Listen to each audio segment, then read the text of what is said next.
L'histoire commence par un montage de combats et de cascades tirés d'anciens films de Chan, dont Le Smoking et Opération Condor, et se termine par le réveil d'un homme nommé Bobo.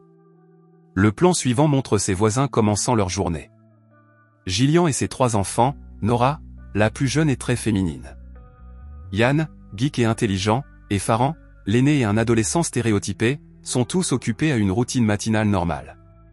Gillian sort avec ses enfants pour conduire les 2 plus âgés à l'école et Bobo, qui travaille vraisemblablement comme employé du pénitencier, la voit et l'aide à pousser la poubelle sur le trottoir.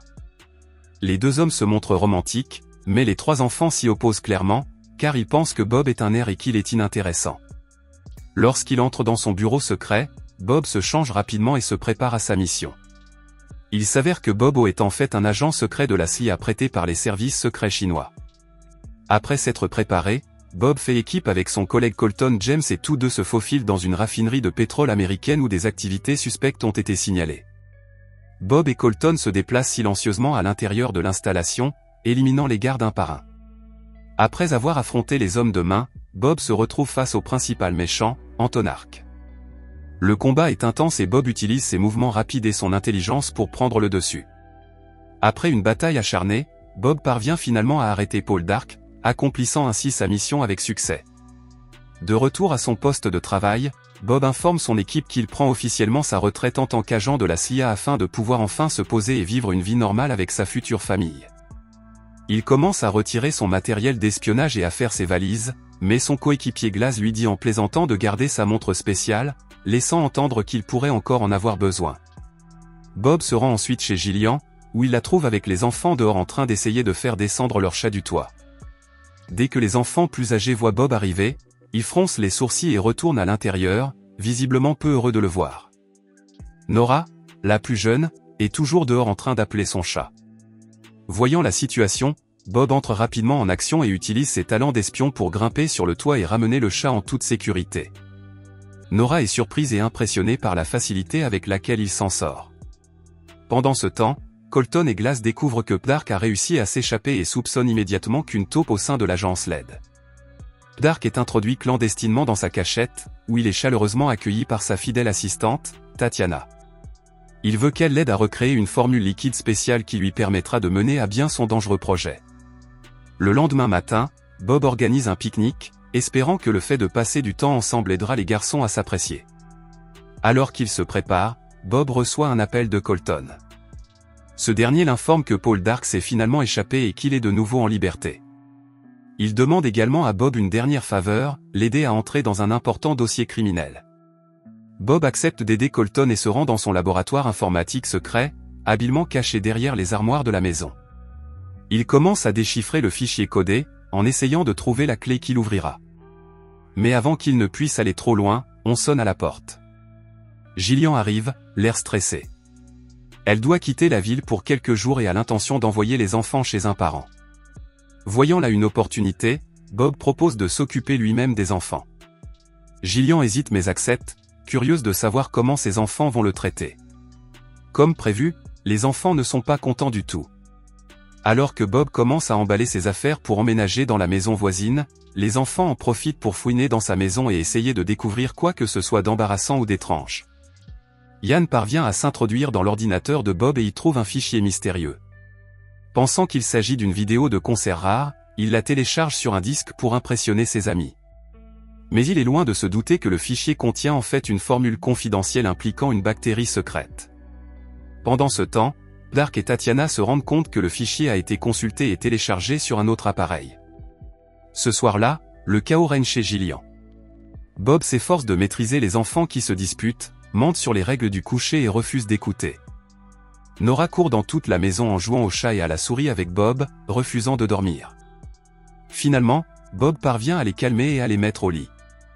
Il appelle Gillian pour prendre de leurs nouvelles et elle lui pose à nouveau des questions sur son travail.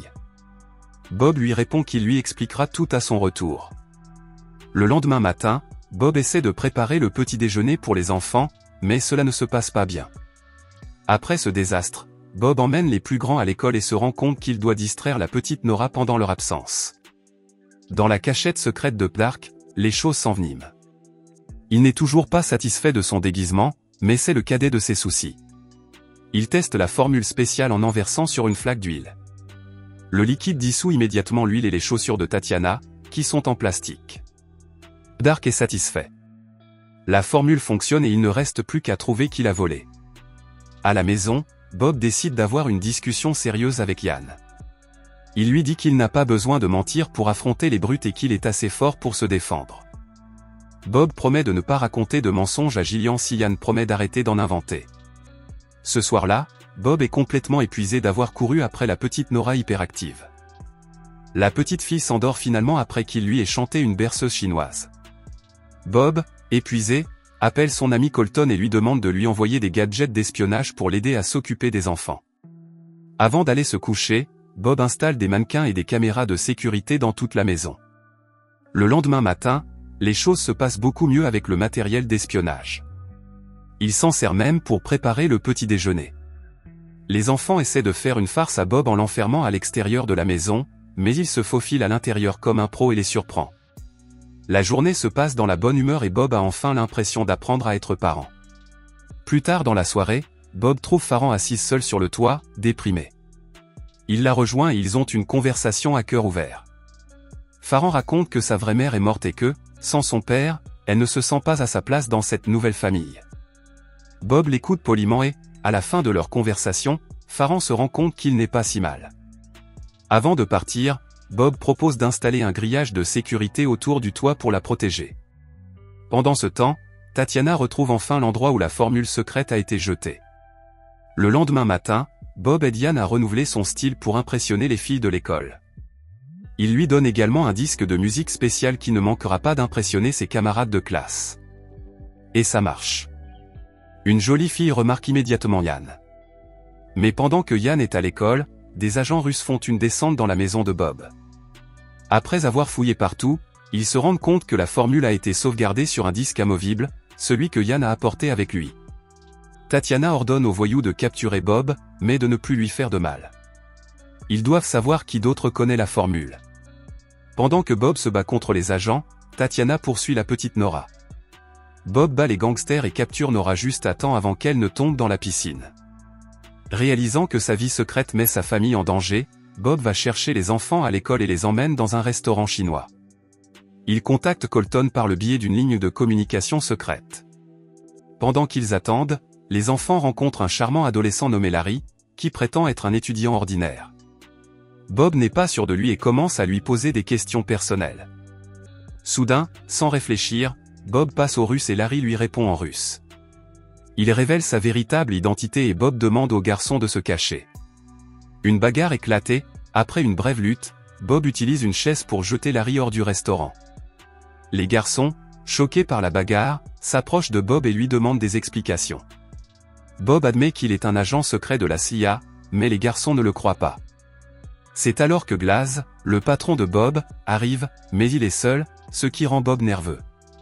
Glaz commence à interroger Bob sur le dossier secret et Bob réalise que Glaz travaille pour Dark, un agent corrompu. Glaz menace Bob et met la main à la poche pour chercher le dossier. Ce faisant, la tortue du garçon, cachée dans sa poche, mord Glaz.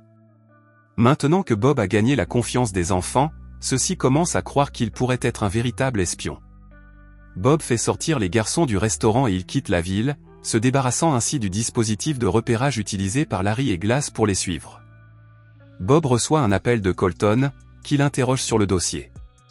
Bob commence à douter de son partenaire, pensant que Colton pourrait également travailler pour Dark. Les deux hommes s'arrêtent dans un motel au bord de la route pour passer la nuit et planifier leur prochaine action. Pendant ce temps, Farhan appelle sa belle-mère Gillian et lui dit la vérité sur Bob. Gillian ne la croit pas, mais Bob confirme ses dires.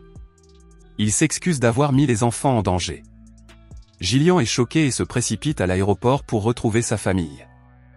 La nuit, Farhan n'arrive pas à dormir car son frère ronfle bruyamment et elle se sent coupable de tout ce qui s'est passé. Elle va voir Bob et lui avoue qu'elle n'est pas fière de ce qu'elle a fait. Elle dit à Bob qu'il ne doit pas abandonner et qu'il doit se battre pour son amour, mais Bob a déjà pris sa décision. Il ne veut plus mettre leur vie en danger et décide qu'il vaut mieux qu'ils disparaissent de la vie de Gillian et des enfants. Bob s'ouvre à Farhan, lui racontant qu'il a grandi dans un orphelinat et que les autres enfants sont devenus sa famille. Le lendemain matin, Gillian, furieuse, entre dans la maison et gifle Bob. Bob tente de s'excuser, mais Gillian est déterminée. Elle lui dit de partir et de ne plus jamais s'approcher de sa famille. Bob se rend compte qu'il y a peut-être un autre espion qui travaille avec la mafia russe. Il décide donc de prendre les choses en main. Il cache la montre sur écoute pour que les bandits puissent le retrouver. Pendant ce temps, Ian, admiratif de Bob, décide de devenir lui aussi un espion. Il s'habille en noir et part à vélo vers un lieu inconnu. Bob attire le gang russe dans un bâtiment abandonné et y place des caméras et des micros. Mais Ian, qui a secrètement placé un capteur de surveillance dans la poche de Bob, se présente à l'immeuble juste au moment où les criminels arrivent. Tatiana trouve les appareils d'enregistrement dans le bâtiment et Glass révèle à Bob pourquoi il a trahi son pays. Il affirme que la formule détruira les réserves mondiales de pétrole, ce qui rendra Pollack et son peuple incroyablement riches. Larry amène ensuite Farran sur les lieux. Farran décide de suivre son frère, désireux d'arranger les choses. Bob supplie les gangsters de laisser partir les garçons, promettant qu'il trouvera le fichier pour eux. Ian avoue avoir téléchargé le fichier sur son lecteur de musique et leur dit immédiatement où il se trouve. La moitié des hommes de Dark se rendent chez Bob pour récupérer le fichier, tandis que le chef de gang Glass et Larry restent sur place pour s'occuper de Bob et des garçons. Bob coupe secrètement les sangles qui le maintiennent attaché à la chaise avec son anneau spécial. Malgré son ligotage, il se débat et parvient à se libérer. Il s'attaque seul à tous les bandits, les battant habilement sous les yeux ébahis des enfants. De retour chez lui, Bob tente d'avertir Gillian du danger, mais celle-ci ne veut rien entendre et lui raccroche le téléphone au nez. Il appelle Colton et lui fait écouter l'enregistrement de la conversation entre les gangsters, que Ian a fait secrètement sur son téléphone. Il demande à Colton d'envoyer des renforts. Bob arrive le premier chez Gillian et lui dit, ainsi qu'aux enfants, de monter à l'étage avant que la mafia russe n'arrive. Ian commence à distribuer des gadgets d'espionnage à la famille pour la protéger. Farran utilise un briquet pour mettre le feu à l'un des gangsters russes qui tentent de pénétrer dans la maison par la fenêtre.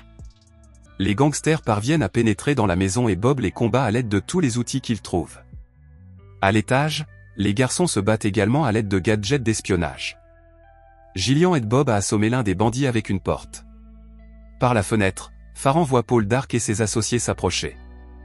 Bob essaie de se battre avec sa ceinture, mais se rend compte que Ian l'a échangé. À ce moment-là, Ian frappe l'un des voyous avec sa ceinture de transformateur et le pousse par la fenêtre. Après avoir vu cela, les brutes de l'école décident qu'elles ne feront plus jamais de mal à Ian. Farran vient à la rescousse de Bob et laisse tomber un téléviseur sur Larry. Bob n'a d'autre choix que d'affronter le dernier mafieux russe dans un face-à-face, qu'il remporte au terme d'un combat dramatique. Il veut mettre Paul Dark en garde à vue, mais Glass le menace d'une arme. L'espion supplie le traître de laisser partir sa famille, mais Glass prévoit de se débarrasser de tous les témoins. Gillian court au secours de Bob et frappe le bandit avec une bouteille de déterge. Une fois que tous les méchants ont été vaincus et gisent inconscients sur le sol, Colton arrive avec une équipe du SWAT. Ian remet à Colton le dossier secret contenant la formule et Colton félicite le garçon pour son intelligence. Bob s'excuse auprès de son partenaire d'avoir douté de lui. Tous les criminels sont arrêtés et envoyés en prison. Comme promis, Bob fait ses adieux à Gillian et à ses enfants, pensant quitter leur vie pour toujours. Mais, à la surprise générale, Farran prend sa défense. Elle appelle Gillian sa mère pour la première fois et lui demande de ramener Bob à la maison. Les plus jeunes enfants se joignent à elle et, après avoir entendu leur plaidoyer, Gillian finit par céder. Finalement, Bob et Gillian se marient et prononcent leurs vœux devant l'autel.